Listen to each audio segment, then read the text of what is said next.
ఉప ముఖ్యమంత్రి బూడి ముత్యాల నాయుడు సొంత మండలంలోనే దారుణం. అక్రమ చేపల చెరువుల యజమానులు బరితెగ్గింపు. చేపల పెంపకందారులపైన క్రిమినల్ కేసులు పెట్టాలి. సిపిఎం. దేవరపల్లి మండలంలోనే దారుణమైన పరిస్థితులు నెలకొన్నాయని, అక్రమ చేపల పెంపకందారులు బరితెగ్గింపుకు పూనుకుంటున్నారని, వారిపైన క్రిమినల్ కేసులు పెట్టాలని సిపిఎం జిల్లా కార్యదర్శి వర్గ సభ్యులు డి వెంకన్న, మండల కార్యదర్శి బిటి దొర డిమాండ్ చేశారు.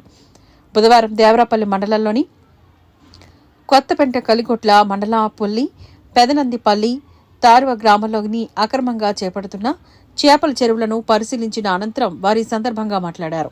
దేవరపల్లి మండలంలోని దాదాపుగా 1000 ఎకరాల్లో అక్రమ చేపల చెరువులు త్రవ్వకాలు చేపట్టారని, ఏ ఒక్క చెరువుకు అనుమతులు లేవని ఆరోపించారు. జిల్లా దేవరాపల్లి మండలంలోని అక్రమ చేపల చెరువులు వ్యాపారం అటువంటిది విచ్చలవిడిగా జరుగుతూ ఉంది. ఈ మండలం అటువంటిది ఆసామాసా మండలం కాదు. ఈ రాష్ట్రంలోనే పేరొందినటువంటి ఉప ముఖ్యమంత్రి, పంచాయతీరాజ్ మంత్రి బూడి ముత్యాల నాయుడు ఉన్నటువంటి మండలం ఇది.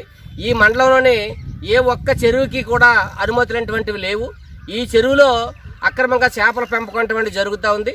ఈ చేపలన్నీ కూడా ఇతర రాష్ట్రాల్లోని, ఇతర దేశాల్లోని నిషేధించినటువంటి చేపల్ని ఇక్కడ తీసుకొచ్చి పెంపకాలటువంటివి ఇక్కడ జరుపుతూ ఉంటారు. ఈ చేపలకి పశుమాంసం, అదేవిధంగా చనిపోయినటువంటి గొర్రెలు, కోళ్ళు, వ్యర్థ పదార్థాలు తీసుకొచ్చి పెంపకాలటువంటివి జరుగుతూ ఉన్నాయి. ఇక్కడ మనం చూడొచ్చు, చచ్చిపోయిన కోడిని ఇక్కడ తీసుకొని వచ్చి ఇక్కడ ఎటువంటి జరిగింది. అక్కడేమో చనిపోయినటువంటి గొర్రెల్ని తీసుకొని వచ్చి మేకల్ని ఈ చెరువులంతా వేసి ఇక్కడ చేపలటువంటి పెంపకం చేస్తూ ఉన్నారు. దీని మీద గతంలో అనేక సార్లు ఈ ఫిషరింగ్ అధికారులకి, జిల్లా కలెక్టర్కి ఫిర్యాదు చేశాం. కానీ వాళ్ళకి నిమ్మక నీరెత్తినట్టు వాళ్ళు మామూలు కక్కుర్తిపడి ఈరోజు పట్టించుకోవడం అటువంటిది జరగట్లేదు. ఇక్కడ మంత్రి గారు ఉన్నారు, వాళ్ళ ఒత్తిడికి మేము చేయలేకపోతున్నామని చెప్పేసి నిస్సహాయస్థితిలో ఈరోజు అధికారులు ఉన్నారని చెప్పేసి వాళ్ళు చెప్తా ఉన్నారు. ఇది అత్యంత దుర్మార్గమైనటువంటి చర్య. ఈ చేపల చెరువులకి రైవాడ ఇరిగేషన్ నీళ్ళు అటువంటివి రోజు వాడుకుంటా ఉన్నారు. ఇరిగేషన్ నీళ్ళు ఇక్కడేమో రైతులకేమో తాగడానికి నీళ్ళు లేవు, పశువులకు నీళ్ళు లేవు. రైవాడ పంట పండించుకొని రైతులకి తీవ్ర ఇబ్బందులు పడుతున్నారు. కానీ చేపల చెరువులకు మాత్రం విచ్చలవిడిగా ఇరిగేషన్ నీళ్ళు అటువంటి పెట్టుకుని ఇక్కడ నీళ్లు నింపుకొని వాళ్ళు చేపల పెంపకం జరుగుతున్నారు.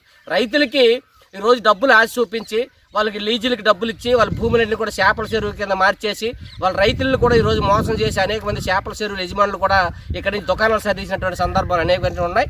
కానీ ఇది మంత్రి గారికి తెలుసు. కానీ మంత్రి గారికి తెలిసినా కానీ ఇక్కడ కనీసం పట్టించుకునేటువంటి పరిస్థితి లేదు. ఆయన బినామీల పేరు మీద ఆయనకు కూడా అనేకటువంటి చేపల చెరువులు ఉన్నాయి. గతంలోనూ కూడా ఆయన్ని క్యాట్ ఫిష్ నాయుడు అని పిలిచేవారు. ఆయన కూడా క్యాట్ ఫిష్ బహిర్గంగా పెంచినటువంటి సందర్భాలు ఉన్నాయి. ఆయన మండలంలోనే ఇటువంటి దుర్మార్గమైన పరిస్థితులు ఉంటే ప్రజల ప్రాణాలకు లెక్కే ఉంటుందని చెప్పేసి మేము అడుగుతూ ఉన్నాం. ప్రజల ప్రాణాలకు ఇక్కడ లెక్కలేదు. ప్రజలు తీవ్ర ఇబ్బందులు పడుతుంటారు.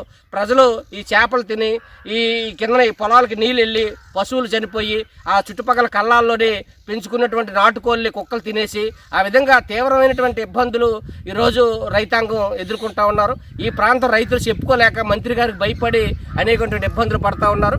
కాబట్టి ప్రభుత్వం అధికారులు స్పందించి ఎట్లా ఈ చేపల చెరువులు డిస్మెంటల్ చేయాలి.